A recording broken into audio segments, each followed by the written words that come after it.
మీ జీఐఈటీ ఇప్పుడు జీజేయుగా మారింది. 2000కు పైగా ప్లేస్మెంట్స్, ఐపీఎం, కేపీఎంజీ వంటి సంస్థలతో ఇంటిగ్రేటెడ్ కోర్సులు. యూపీఎస్సీ కోచింగ్, అడ్మిషన్లు ఓపెన్. చదువుకున్న వాళ్ళే తెలివైన వాళ్ళు టెక్నాలజీలో ముందుంటారనుకుంటాం, కానీ కాదు.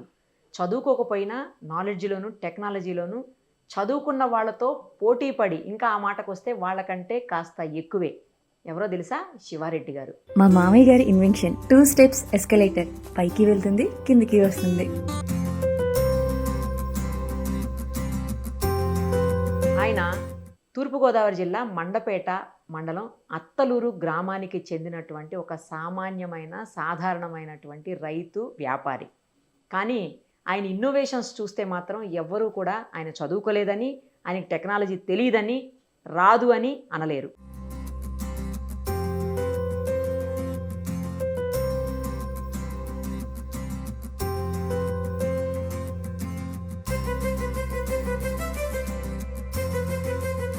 ఎవరికి ఇబ్బంది కలగకుండా స్టెప్స్ మీదనే జస్ట్ నిలబడితే చాలు, హ్యాపీగా లిఫ్ట్లో వెళ్ళిపోయినట్లు వెళ్ళిపోవచ్చు అనమాట. ఎస్కలేటర్ మీద మనం వెళ్తాం కదా, అలా వెళ్ళిపోవచ్చు. అది చూడండి ఆయన ఎందుకు ఈ ఆలోచన చేశారు, అసలు ఈ థాట్ ఎందుకు వచ్చింది ఫస్ట్ ఆఫ్ ఆల్, అలాగే ఎంత ఖర్చు అయింది, అందరికీ చేయగలుగుతారా, ఎవరికి చేయగలుగుతారు, ఇవన్నీ డీటెయిల్డ్గా ఆయన్ని అడిగి తెలుసుకుందాం. నమస్తే అండి శివారెడ్డి గారు. నమస్తే అండి. స్టెప్స్ మీద ఎస్కలేటర్ని లిఫ్ట్ లాగా తయారు చేశారు అని చెప్పేసి విన్నాము, చూసాము, చాలా బాగా అనిపించింది. ఫస్ట్ మీ టాలెంట్కి హ్యాట్స్ ఆఫ్ అండి. బట్ మీరు ఇప్పుడు తయారు చేయటం అంటే నిజంగా బాగా అనిపించిందండి. అసలు ఎట్లా తయారు చేశారు, ఎందుకు అలాంటి ఆలోచన వచ్చింది, ఎంత ఖర్చు అయింది, అంటే ఎవరెవరికి మా ఉపయోగపడుతుంది? ఇంటికి మాకు అవసరం వచ్చిందండి. ఓకే. మా ఇంటికి మాకు అవసరం వచ్చి నేను అలాగా చేసుకోవటానికి ప్రయత్నించి చేశానండి. ఆ, మా మా ఆడవాళ్ళకి 2-3 సార్లు దిగుతుంటే కొంచెం ఎక్కలేకపోతున్నాం అని చెప్పేసి అప్పుడు 2-3 సంవత్సరాలు బట్టి అడుగుతున్నారు. ఓహో. నేను 2-3 సంవత్సరాల ముందు నుంచే చెయ్యాలనుకుంటున్నాను. ఈ మధ్యలో మరీ ఎక్కువ ఉన్నాయి, మీరు ఇలాగైతే హాస్పిటల్ అప్పుడు తీసుకెళ్ళాలి నన్ను, ఆ, మీరు చేస్తా అన్న పైకి వచ్చాను, మీరు చెయ్యండి అని కంగారు పెట్టారు. ఆ, అయితే నేను డైరెక్ట్ గా పైకి వెళ్ళలాగే చేద్దాం అనుకున్నాను. మాకు పల్లెటూరు మధ్యలో కరెంట్ పోతే మోలకం అని చెప్పేసి అంటే ఇలా మెట్ల మీద అయితే దిగేసి నడిచి వెళ్ళిపోవచ్చు అని చెప్పేసి ప్లాన్ చేశాను. ఓ, అయితే దీనికి 2 మెట్లు నడవలసి ఉంటుంది అని చెప్పేసి అడిగాను మా ఆడవాళ్ళని. 2 మెట్లు కాదు 4 మెట్లు అని నడుస్తాను, మిగిలిన లేకపోతే నాకు చెయ్యి అని చెప్పి అన్నారు. అప్పుడు నేను చేయడం జరిగింది అనమాట అండి. ఓ, అంటే మీ భార్య కోసం చేశారు, మీ భార్యకి గిఫ్ట్ అన్నమాట ఇది. అలాగే అంతేనా? అలాగని కాదు, మేము అందరం ఉపయోగిస్తున్నాం. గమ్మునేసులన్నా పైకి పట్టుకెళ్ళాలన్నా, బియ్యం మత్తాలు పట్టుకెళ్ళాలన్నా మాకు చాలా సులువుగా ఉంటుంది. దాని మీద ఎట్టి స్విచ్ నొక్కితే పైకి వెళ్ళిపోతుంది. ఆ, చాలా సులువుగా ఉంది. చాలా సులువుగా ఉంది. ఓకే. ఎంత ఖర్చు అయిందండి? నాకైతే ఏం అవ్వలేదండి. అన్ని ఇంట్లో ఉన్న సామాన్లే, పాత సామాన్లతో చేశాను. కొత్తగా చెయ్యాలంటే మటుకు మాత్రం 70,000 అవుతుందండి. ఆహా, మీ దగ్గర ఉన్న సామాన్లే యూజ్ చేసి చేశారు. నేను ఏదో ఇంకో చోట చేసాం కొత్తగా అన్ని కొని. దానికి కొంటే మొత్తం మనకి లేబర్ తో సొంత 70,000 అయిందండి. సామాన్లకి 35,000 అయింది, లేబర్ ఛార్జీ ఒక 35 అయిందండి. ఓకే. ఎన్ని రోజులు పట్టిందండి చేయటానికి? నాకైతే ఫస్ట్ కొంటే నేను ఒక్కడే చేసుకున్నాను. మధ్యలో మా ఊళ్ళో ఎవరో హెల్ప్ చేసేవారు. 20 రోజులు పట్టిందండి. ఇప్పుడు కొత్తగా చేసింది అయితే 2 మనుషులు చేసాము. ఇంటికాడ సామాన్లు వచ్చాక చైనా ఒక 5 రోజులు పట్టింది. అక్కడ స్పాట్ లో మాత్రం ఒక 5 రోజులు పట్టిందండి. మొత్తం కలిపి ఇద్దరు మనుషులకి మొత్తం కలిపి ఒక 10-15 రోజుల్లో అయిపోయిందా? జోడ మనుషులకి 10 రోజులకి అయిపోయిందండి. మీ ఇంట్లో మీరు తయారు చేసుకుంది ఎన్ని రోజులు పట్టింది? నేను అక్కడనే చేసుకున్నాను, 20 రోజులు పట్టిందండి. 20 రోజులు పట్టింది. మీరు ఒక్కళ్ళే చేసుకున్నారు. ఆ, ఇప్పుడు ఏ ఇంటికైనా ఎలా అయినా చెయ్యొచ్చా ఇది? ఎవరికైనా చేయొచ్చా? ఎంత ఎవరికైనా హైట్ ఇల్లు, చేయొచ్చండి. ఎన్ని ఫ్లోర్స్ ఉన్నా చేసుకోవచ్చా?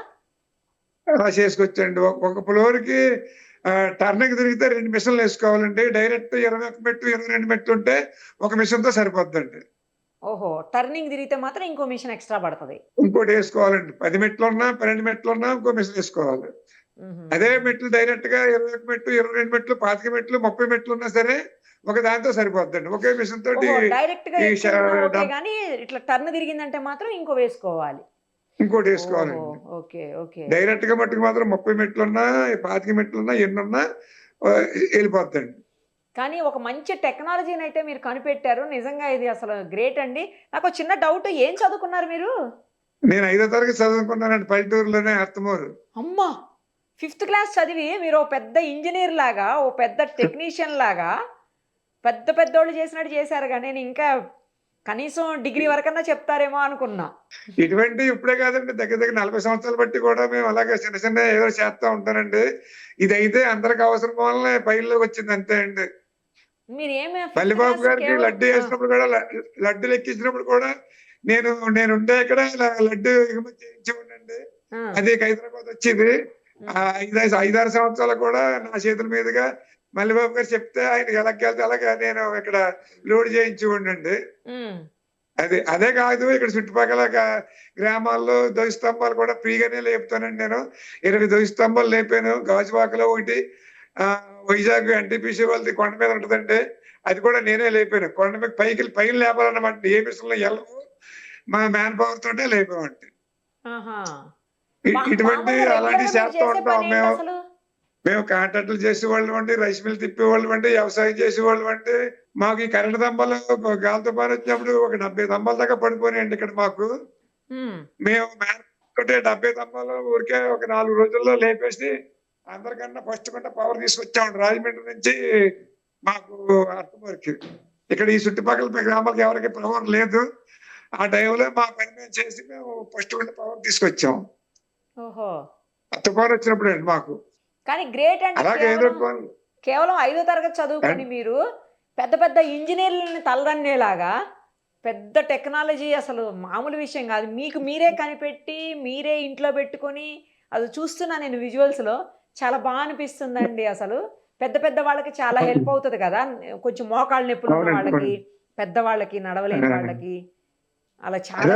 మా ఆవిడ మామూలుగా రోజు ఎక్కితే మీరు ఎప్పుడో చెయ్యాలి, నేను మీరు చేస్తా అంటేనే పైకి వచ్చారు, మీరు నాలుగు అయిపోయింది ఉంటుంది మా ఆవిడ. లేకపోతే 2 సార్లు ఎక్కి 3 సార్లు దిగాలంటే మీరు పట్టరండి, నేను కిందకి దిగనేదండి. ఇప్పుడు ఏది కావాల్సిన ఊరికనే 17 సెకండ్ల కిందకి వెళ్ళిపోతే 15 సెకండ్లు పైకి వెళ్ళిపోతుంది. ఇది కిందకి పైకి కూడా ఆపరేట్ అవుతుంది కదండి? అవుతుందండి. అదే మామూలుగా ఎక్సలెంటర్ అయితే రౌండ్ తిరుగుతుంది, ఇదైతే అదే స్విచ్ లో కిందకి వస్తుంది, మళ్ళీ పైకి వెళ్తుంటది. మనం ఒకవేళ మధ్యలో ఆగిపోయి కరెంట్ పోయినా నడిచి వెళ్ళిపోద్ది, నడిచి కిందకి వచ్చేది. కరెంట్ తోటే ఆపరేట్ అవుతుంది. కరెంట్ కంపల్సరీ కావాలి, పవర్ తోటే అవుతుంది. కావాలండి, కరెంట్ కావాలండి. 11 వాట్ ఉండాలి దీనికి. కరెంట్ 1.5 HP మోటార్ అండి. వాటేజ్ అయితే 100 వాట్స్ అండి. ఎంత పవర్ తీసుకుంటదండి? మామూలు లిఫ్ట్లు తీసుకున్నంత తీసుకోదు కదా, ఎస్కలేటర్లు లిఫ్ట్లు తీసుకున్నట్టు. అబ్బాయి అది ఊరికే 4 కిలోవాట్ తీసుకుంటుందండి. 5 HP ఉంటుందండి దానికి మోటార్. దీనికి 1.5 HP అండి. తక్కువే అయితే. బాగా తక్కువ అండి. కరెంట్ బిల్ కూడా మేము నిలబెట్టి వాడుతున్నాం. మాకు పెద్ద డిఫరెన్స్ ఏమి లేదండి. 50 రూపాయలు 40 రూపాయలు వస్తుంది ఇప్పుడు వచ్చి దాని మీద. అంతేనా? తప్ప కరెంట్ కూడా తక్కువ అండి, ఎక్కువ ఏం కాదండి. ఓకే. మధ్యలో దీనికి ఏమన్నా సర్వీసింగ్లు చేయటము లేకపోతే క్లీనింగ్లు చేయటం అట్లాంటివి ఏమన్నా చేయాలనా? మెయింటెనెన్స్ దీనికి ఏమీ లేదండి, జీరో మెయింటెనెన్స్ అంటే ఏమీ లేదండి అసలు. ఎప్పుడో ఒకవేళ పోతే 5-6 సంవత్సరాలకు రూ కూడా పోద్ది, అది వేసుకుంటున్నా, అంతకన్నా ఏం కాదు. అది కూడా 1600-1500 ఉంటుంది. ఓహో, అంటే ఏంటండి చెక్కను చేసి చెక్కతోటి పెట్టారా? దానికి ఇటు మిషన్ కాదండి, మొత్తం మెట్లు 2 కూడా ఐరన్ అండి. మెట్లు మొత్తం అంతా ఐరన్ వాడేవండి, చెక్క అన్నది ఏమి లేదండి. అంటే అవి కూడా మా పాతవి వాడేవండి. దాని కవరింగ్ కోసం పైన ఆ కళతో అంటించాం ఒక పేపర్ లాంటిది. అది మీకు చెక్కలకు కనిపిస్తుంది అంతే తప్ప అంత లోన్ అంతా ఐరన్ అండి. ఆ మెట్లు కూడా మిషన్ దగ్గర పట్టుకెళ్ళి ఓ బెండ్ చేయించి అవి 2 మెట్లు దానికి అతికి ఎడబెడ 4 బేరింగ్లు వేసండి. ఆ సైడ్ కూడా ఒక 4 బేరింగ్లు వేసామండి. 8 బేరింగ్లు ఉంటాయి. అవి కూడా ఎప్పుడో కానీ పోవండి. సీల్ బేరింగ్లు వేసాము, అవి కూడా ఎప్పుడో కానీ పోవండి. మనం గీజు ఏం పెట్టక్కలే, గీజ ఏం పెట్టక్కలేదు. మామూలు లిఫ్ట్ అయితే నెలకో గీజు పెట్టాలండి. దీనికి అది కూడా ఏం పెట్టి పని లేదండి. ఓహో, ఇప్పుడు సైడ్ కనిపిస్తున్న ఈ స్టెప్స్ వైపు అటు సైడ్ ఇటు సైడ్ నడుస్తుంటే అవేంటంటే ఆ సైడ్ ఏం వేశారు? అటు సైడ్ ఇటు సైడ్ ఈ రెండు సీసాలు అనమాట. కళాశాలలో 1.5x3 అండి. ఇలా సి టైప్ లో ఉంటాయి అనమాట ఛానల్. ఓహో, ఆ ఛానల్ ఎడబెడ మనం బిగించాం అనమాట. ఒక కొలతగా బిగించే ఆ ఛానల్లో ఈ ట్రాలీ దొరుకుతుందండి. ఓహో, మరి వర్షం పడినప్పుడు ఏమన్నా ప్రాబ్లం అవుతుందా? ఏం వర్షానికి దీనికి ఏం లేదండి. మా వాళ్ళు వారం శుభ్రం నీళ్ళకి కడిగేస్తారు. అక్కడ ఏం కరెంట్ ఉండదండి అసలు. కరెంట్ వల్ల మనం పైన చిచ్చి తప్పుతున్నాం చూసారా, అందులోనే ఉంటది, పైన ఉంటుంది తప్ప ఇందులో ఎన్ని నీళ్ళు చేసినా ఏమైనా ఏం అవదండి. ఓహో! అక్కడ జస్ట్ స్విచ్ ఆన్ చేసుకొని, బటన్ ఆన్ చేసుకొని మీరు కిందకి వెళ్ళిపోవడమే దాని మీద ఎక్కేసి అంతేనా? అంతే. కింద అసలు కరెంట్ ఏం ఉండదండి కింద. మొత్తం అంతా పైనే ఉంటదండి. ఆ ఎడాపెడా ఆటో స్టాపర్లు ఉంటాయండి 2. అక్కడ కూడా ఉంటదండి. అది కూడా వర్షం పడినా అందులో నీరెళ్తండి. అట్లా ప్రాబ్లమ్ లేదైతే. లేదండి. ఓకే. మరి దీన్నే బిజినెస్ లాగా కొంచెం అవసరమైన వాళ్ళందరికీ చేస్తూ అట్లా ఏమన్నా ఎక్స్‌పాండ్ చేసే ఆలోచన ఉందా? అంటే బిజినెస్ ఏమి లేదండి. ఎవరన్నా చేసుకుంటామంటే ఏం పడతాయి అని చెప్తున్నాను. కాదండి మీరే చేయాలన్న వాళ్ళకి ముక్తసరిగా చేయాలన్న వాళ్ళకి చేస్తాంలే అని చెప్పాం. ఒక 2 చేసాం తప్ప మాకు బయటికెళ్ళడానికి పెద్దగా ఖాళీ ఉండదండి. మనం ఎప్పుడైనా అవకాశం కుదిరితే చేసి పెడతామని చెప్తున్నాం. మీరే చేయాలన్న వాళ్ళకి. హుహు. ఎవరన్నా చేసుకుంటా అంటే వచ్చి ఇక్కడికి చూపిస్తున్నాం. ఎలా చేసుకోవాలో నా దగ్గరున్న పరికరాలన్నీ చూపించి ఈ రకంగా చేసుకోవాలని చెప్తున్నాను. అలా ఎవరన్నా చేసుకుంటే చెప్తాం. లేదన్న వాళ్ళకి మీరే చేయాలన్న వాళ్ళకి మరి 2, 3 నెలలు పడుద్ది. అప్పుడు మేము ఖాళీని బట్టి వచ్చి చేస్తాంలే అని చెప్తున్నాం. హైదరాబాద్ నుంచి కూడా 5, 6 చేశారు. హ్మ్. ఒక పాప అయితే వీల్ చైర్ ఉన్న పాప నాకు నిబ్బరంగెళ్ళేలా చెయ్యాలి అని చెప్పి అంది. ఆ పాపకు కూడా చేస్తాం అని చెప్పాం. మాకు అంటే సొంత పనులు ఎక్కువగా ఉంటాయండి. వ్యవసాయం ఇయ్యే ఉంది. ఓకే. దాని గురించి అది చూసుకుంటూ మయంగా ఎళ్లి చేద్దాం అనుకుంటున్నాం. అంటే ఎవరన్నా బేసికల్‌గా చేసుకున్న మీరొక వాళ్ళకి రైతు. గైడెన్స్ ఇద్దాం. ఆ! అంతేనా? అన్నీనండి. ఒక రైతు, రైతు మీరు. వ్యాపారం. ఆహా! ప్రపంచ రికార్డు స్థాపించినటువంటి 30 టన్నుల బరువైన గణేష్ లడ్డూని పైకి లేపి గణేష్ చేతిలో పెట్టేదానికి హెల్ప్ చేశారని విన్నాను మల్లిబాబు గారికి.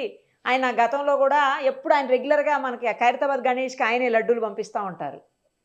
నిజమేనా? అవునండి. లడ్డూలు మొత్తం అన్నీ కూడా ఎగుమతి చేసేది కంపల్సరీగా నేనున్నాను. హ్మ్. మేము లారీ ఎక్కడో ఉంటే ఎళ్లి మాట్లాడాం. అది తీసుకొచ్చి ఇక్కడ ఎలా పెట్టాలో కూడా పెట్టించాం. అది 30 టన్నుల లడ్డు అయితే మట్టుకు మాత్రం ట్రాలీ మీదే తయారు చేసామండి. ఓహ్! ఆ గిన్నె పెట్టేసంటే అక్కడ ఆ లడ్డు కూడా ఆ ట్రాలీ మీదే తయారు చేసాం. అక్కడ ఈ వైజాగ్‌లో మట్టుకు మాత్రం పెద్ద కాయలు 2 తీసుకొచ్చి అది దింపిచ్చారు. అక్కడ నేను ఎళ్ళలేదు. మల్లిబాబు గారు ఎళ్లారు. ఆ! అది మల్లిబాబు గారు 350, 400 కేజీల కాడి నుంచి కూడా దాన్ని చేసేవాడినండి. ఓహో! మరిప్పుడు మీ స్టెప్స్ ఎస్కలేటర్ స్టెప్స్ దాన్ని హైదరాబాద్ వాళ్ళకి, తర్వాత వేరే రాష్ట్రాల వాళ్ళకి, వేరే ప్రాంతాల వాళ్ళకి గూడా ఏమన్నా చేసి ఇచ్చే అవకాశాలున్నాయా? ఓన్లీ మీ ఏరియాలోనే జేస్తారా? లేదండి ఎక్కడైనా సరే మనకి తూర్పు గోదావరి గదా మీది? ఆళ్ళ తూర్పు అవసరాన్ని బట్టి గోదావరి? ఆళ్ళ అవసరాన్ని బట్టి మనం చేత్తామండి. మీదెక్కడండి తూర్పు గోదావరి ఆళ్ళ జిల్లా? అర్తమూరండి. మండపేట మండలం అర్తమూరండి. మండపేట మండలం. అత్తమూరు. ఆ! మీ ఆ! చుట్టుపక్కల వాళ్ళకే జేస్తారా? లేకపోతే ఏమన్నా రాష్ట్రంలో అందరికి జేసి ఇచ్చే అవకాశాలున్నాయా? లేదండి. మొన్న మేము మార్కాపురం చేసామండి. హ్మ్. శ్రీశైలం దగ్గర మార్కాపురంనే 2 చేసామండి ఒక్కో బిల్డింగ్‌కి. ఆహా! ఆళ్ళు మొట్టమొదటి నుంచి మమ్మల్ని ఫాలో అవుతున్నారు. మీకు మీరే చెయ్యాలని చెప్పి, మేము మొన్న ఒక 2 వారాలు వీక్ వెళ్లి చేసొచ్చామండి. అలాగ మమ్మల్ని ఫాలో అప్‌లో ఉండి మీరే చెయ్యాలన్న వాళ్ళకి ఎక్కడున్నా సరే, మేమిక్కడ సామాన్లు తయారు చేసేసుకొని, అయి పార్సెల్ చేసి అక్కడ కొన్ని సామాన్లు కొన్నుంటే, అక్కడ కొనేసి అక్కడ చేస్తామండి. హైదరాబాద్ అయినా మొన్న చెన్నై నుంచి కూడా ఒక ఇద్దరొచ్చారండి చూసుకోవటానికి. హుహు. ఆ చెన్నైలో చెయ్యాలన్నారు. అలాగే మాకు అవకాశం ఇస్తే మేము చేస్తాం. కానీ మీరు ఇప్పుడొచ్చి ఉన్న మూలంగా చెయ్యాలంటే మా వల్ల అవ్వదు. మీరు అని చెప్పామండి. చిన్న ట్రాక్టర్ తోటి ధ్వజస్తంభాన్నే పైకి లేపించారంట మీరు నిజమేనా? ఒకటి కాదండి 20 స్తంభాలు లేపామండి. అమ్మో! ఒక చిన్న ట్రాక్టర్‌తోటి 70 అడుగులు ధ్వజస్తంభాన్ని ఎక్కడో అడవిలోంచి 150, 200 కిలోమీటర్ల నుంచి మనం పట్టుకొచ్చామండి. ఆ ఆ! ట్రాక్టర్ మీద. చదువుకోపోతే 72 ఏంటండి? అడుగులు ధ్వజస్తంభం. చదువుకోపోతే ఏంటి? మీకున్న తెలివితేటలకి, మీకున్నటువంటి నాలెడ్జ్‌కి ఎవరు పని జేస్తారు మీ ముందసలు? ఇంజినీర్‌లు గూడా బలాదూర్. అంతే అండి. అది మాత్రం కరెక్టే అండి. చదువుకున్నాళ్ళు గూడా తర్వాత బలాదూర్. మాకిక్కడ ద్వారపూడిలో అయ్యప్ప స్వామి గుడి ఒకటుందండి. అక్కడ వెంకటేశ్వర స్వామిని నిలబెట్టారు. కనకదాస స్వామి గారని చెప్పేసి హ్మ్. కేరళ నుంచి వచ్చి ఇక్కడ స్థిరపడిపోయి ఆయన ఇక్కడ అన్ని పనులు చేస్తుంటారు. ఆయన రూపాయి తీసుకోరు. అంతా సేవే. ఆయన కూడా మాతోటి పాటు అడవికొచ్చారండి. ఆ చెట్టు అడవిలో కొట్టాం. అది హుహు. 90 అడుగుల చెట్టండి. హ్మ్. వీళ్ళకి కావాల్సిందేమో 90 అడుగులు కావాలా, కానీ 72 అడుగుల దగ్గర బిడ్డొచ్చింది. హుహు. అక్కడికి దాన్ని మనం కట్ చేస్తండి. అక్కడి నుంచి కూడా స్తంభాన్ని మేము అదేమైంది కొట్టినప్పుడు ఇంకో చెట్టు మీద పడిపోయిందండి. హ్మ్. ఇంకో చెట్టు మీద పడిపోతే మళ్ళా దాన్ని నిబ్బరంగా లెగదీశారండి అక్కడే అడవిలోనే. హ్మ్. అడవిలో లెగదీసి మనం పక్కకి పడగొట్టి అక్కడి నుంచి ఇక్కడ వరకు కూడా మేము మా చింటాడతో తీసుకొచ్చాం. ఇక్కడ కూడా నేనే నిలబెట్టాను మా ద్వారపూడిలో అయ్యప్ప స్వామి గుడి దగ్గర. ఉమ్, మన మన మల్లిబాబు గారు ఉన్న తాపేశ్వరానికి కూడా శివాలయానికి ద్వైస్తంభం నేనే నిలబెట్టానండి ఇక్కడ.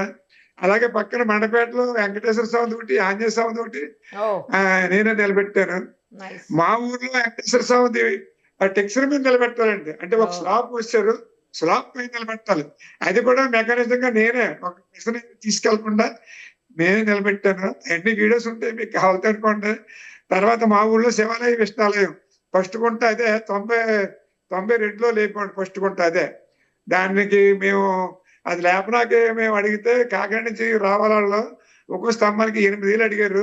ఉమ్, ఎందుకు మేము ఆల్రెడీ కరెంట్ స్తంభాలు లేపి అలవాటు ఉన్న వల్ల మాకు ఎందుకంటే మనం లేపేద్దాం అని చెప్పేసి దానికి కావాల్సిన సామాన్లు ఒక 500 ఎట్టి పొందిచ్చాం. ఒక 500 ఎట్టి అయి కొన్నాను. ఒక 2,000 ఎంత పెట్టి తాళ్ళు కొన్నాను అంతే. అంతే. మొత్తం అంతా ఫ్రీగా అయిపోయిందండి. తక్కువ రూపాయి ఖర్చు ఖర్చుతో లేదు. మేము ఎక్కడ చేయలేదు, దేవస్థానం మేము రూపాయి తీసుకోలేదు. మేము ఫ్రీగానే చేసాం.